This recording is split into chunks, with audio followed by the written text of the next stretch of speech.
रावलपिंडी में सादिकाबाद पुलिस ने अंधे कत्ल का मामला हल कर लिया। मुजम्मिल टाउन शक्रियाल में खातून के कत्ल में मुलव्विस मुलजिम सनाउल्लाह को गिरफ्तार कर लिया गया। मुलजिम सनाउल्लाह ने गुज़िश्ता माह मामूली तल्ख कलामी पर खातून सिद्रा को घर में घुसकर गोलियां मारकर कत्ल किया था। मज़ीद जानेंगे डॉन न्यूज़ के नुमाइंदे ताहिर नसीर से। ताहिर, क्या तफसीलात हैं? ताहिर नसीर से रब्ता करने की कोशिश कर रहे हैं। रावलपिंडी में सादिकाबाद पुलिस ने अंधे कत्ल का मामला हल कर लिया है। मुजम्मिल टाउन शक्रियाल में खातून के कत्ल में मुलव्विस मुलजिम सनाउल्लाह को गिरफ्तार कर लिया गया है। मुलजिम सनाउल्लाह ने गुज़िश्ता माह मामूली तल्ख कलामी पर खातून सिद्रा को घर में घुसकर गोलियां मारकर कत्ल कर दिया था।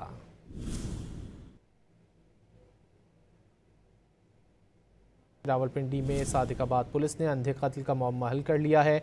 मुजम्मिल टाउन शक्रियाल में खातून के कत्ल में मुलव्विस मुलजिम सनाउल्लाह को गिरफ्तार कर लिया गया है।